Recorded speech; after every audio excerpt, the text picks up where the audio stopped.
Dear Prime Minister, I'm from China. Thank you for this opportunity. Well, I know that Singapore has done a very good job. Which Chinese journal are you from? It's called China Daily. Yes. Well, now China is trying to build Shanghai as the new international financial center in Asia. And after the financial crisis, do you think Shanghai has the potential to replace Singapore or Hong Kong to become the international financial center in Asia? And how do you see the advantages and disadvantages of these three cities in the regard of serving the Asia's financial center? Thank you. I think Shanghai has every potential to grow into a financial center if you're at the, as the Chinese say, the dragon's head of the Yangtze River, a tremendous vibrant economy and a financial center for China. And there's no doubt that its role will continue to grow in prominence. To become an international financial center, you need more than just domestic vibrancy. You will also need rule of law, you need the legal framework, you need the international talent to be there, and the presence of the activities which together make a critical mass to form a financial center. There are different financial centers in Asia. There's Tokyo, there's Hong Kong, there's Singapore, there will be Shanghai, there's Sydney if you count Sydney as part of Asia. How they divide up the financial requirements, the financial services amongst themselves, and how they serve different parts of Asia and play different roles will evolve over time. Singapore and Hong Kong, for example, we both do well, but I think we both have slightly different niches. Singapore is more omnidirectional, covering Southeast Asia, India, as well as East Asia and Australasia. Hong Kong is now more focused on Northeast Asia and on China. And I think we both get along well, and there's business for both of us. So we look forward to Shanghai prospering and to us being able to cooperate with Shanghai as part of the vibrancy of the region. Yes, May. A quick reminder, please, to identify yourself and the organization you come from before you ask the question. Thank you. PM May from Channel News Asia, Singapore. I'd just like to find out, you mentioned earlier about the first US ASEAN meeting. Can you go ahead and tell us what have you achieved in that meeting? And also, secondly, can you talk about this new growth paradigm which you mentioned in the leaders' declaration? Thank you. Well, what did we achieve in the meeting? I think we achieved a meeting. First of all, that the meeting took place at all. That ASEAN considers it important to have a summit meeting with the US President, and the US President considers it worthwhile to have a summit meeting with all 10 ASEAN members, notwithstanding difficulties which they have, particularly with Myanmar. I think that's very significant. I think the meeting achieved a meeting of minds, that both sides believe that this is a relationship which is worthwhile, which needs to be broadened and deepened, and that we ought to work together in a wide range of areas to make this happen. We have time for one last question.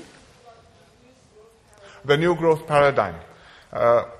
Basically, it's like this. We know that the old formulas are not going to work as well in future because it's a different world, because the challenges are different, because the constraints are different, because the old way of Asia manufacturing and exporting and America borrowing and importing and consuming is not going to work that way anymore. Therefore, you have to find another balance, and you have to find another way where our people can prosper and can grow in a sustainable manner, which doesn't depend so much on the American consumer.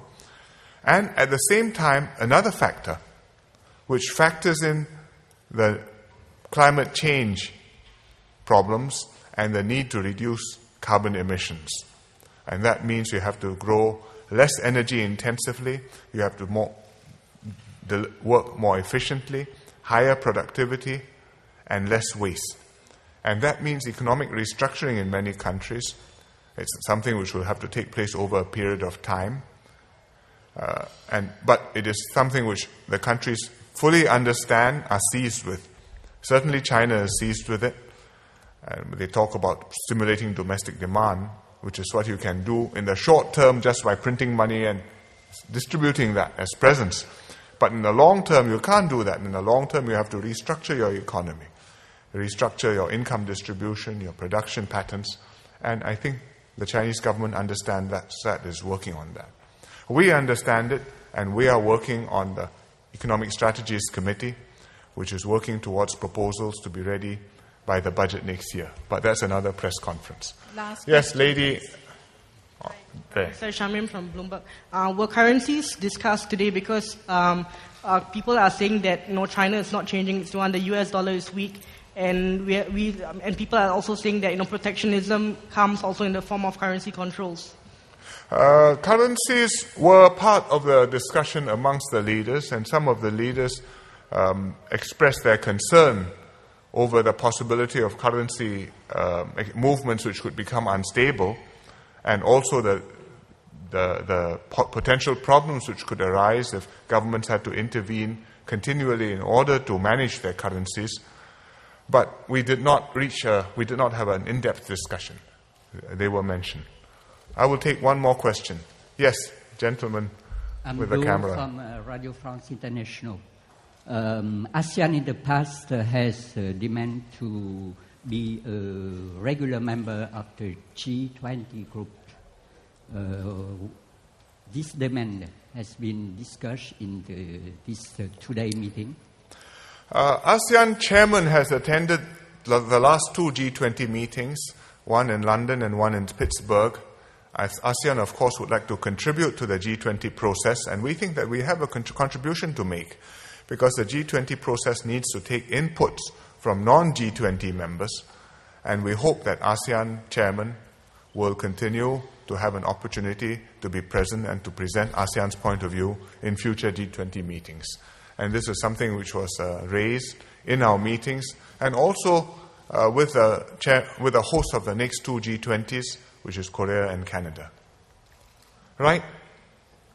Thank you very much. Thank you, Prime Minister.